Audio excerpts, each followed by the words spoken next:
Moondrop makes some of the most revered IEMs in the audio game, but they've struggled to make their headphones really sing. But maybe, just maybe, they'll do that with this bad boy, the Moondrop Skyland, and it comes in this over-the-top, kind of noisy case. And here it says quasi-lap outed, which apparently means something nice from Gulliver's Travels. It also says caution, and while this case looks all metal, it is, I can assure you, mostly plastic.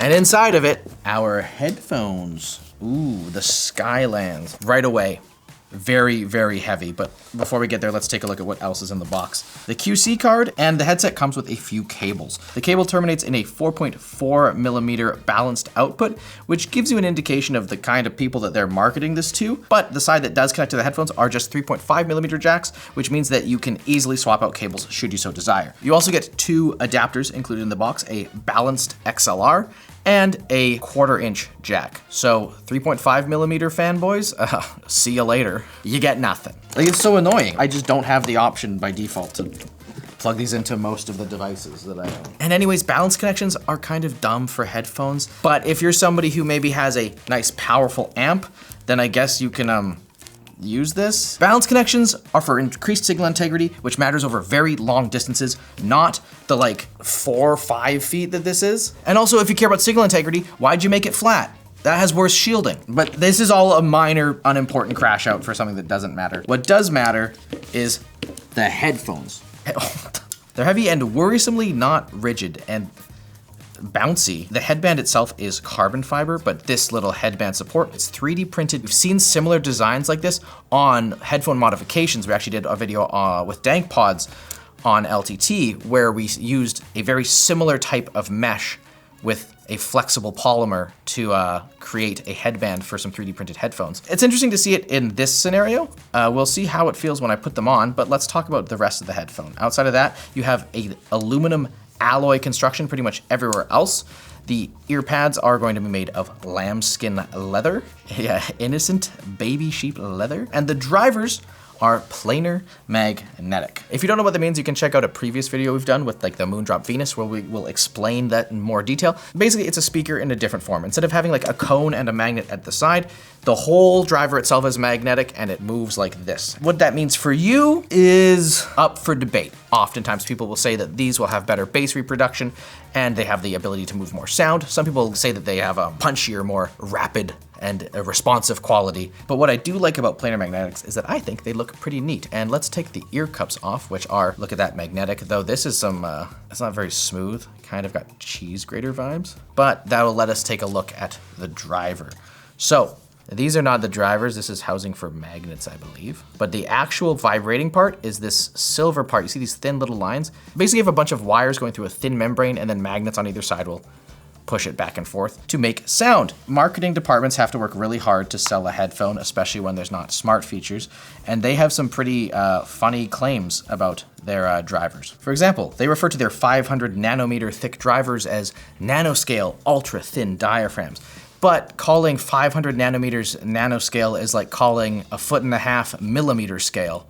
It's not even close. They have a low diffraction, smooth structural woven metal protective grille that should help with resonances at certain frequencies compared to a venting that I've never seen on another headphone. That's an aluminum alloy storage case. This is not aluminum alloy. This might be aluminum. This is plastic, a hundo. Okay, aluminum alloy design. I get that it's hard to sell a headphone based on anything other than their sound. They also comment on their high strength structure with CNC aluminum, but also I guess there's the carbon fiber up here, unless that's fake carbon fiber. It feels like real carbon fiber. I'm not gonna find out. And they didn't say anything about comfort, which kind of worries me because they are really heavy. Apparently like 1/2 kilogram, which is in gram scale. That's gram scale. But let's try them on. They're so loose. There's like very little clamping pressure on my head, which might be nice for comfort, but it's like almost to the point where like, I feel like it's not actually like sitting on my ears. Also, very open back. It doesn't sound like I'm wearing anything. It almost sounds the exact same with these on or off. I will say the cushions are comfortable, but that might be because there's no clamp force, but it's like wobbling. Doing this, can you see them like, do you see the recoil on that? I don't know why they keep jiggling, and it's horrendously distracting and not very comfortable. If I sit like this, which is the best way to enjoy music, is completely still. Maybe it's a sizing thing, but like, that'll be the biggest. If I go to the size where I get enough clamp pressure, it's almost like pulling the headset up. This might just not be good for my head. You might have to have you have a big noggin, Bell. Do you want to try them on? You know what? They're cool looking. I think it might be your head. I don't know, do they wiggle? Yeah. Not really, like when I'm actively shaking, but when I stop. Yeah, okay. I don't know, they just feel pretty normal. I do have big head and I have like flat ears, but I find this pretty comfortable, to be honest. Okay. And there's a little bit of wiggle, but like, I don't know, I'm shaking my head. My whole head's wiggling. For me, it was like... Yeah, for you, it was bouncing around. It was crazy.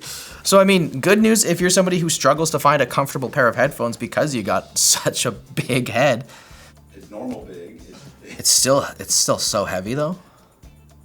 Like, even with the wiggle, it's like...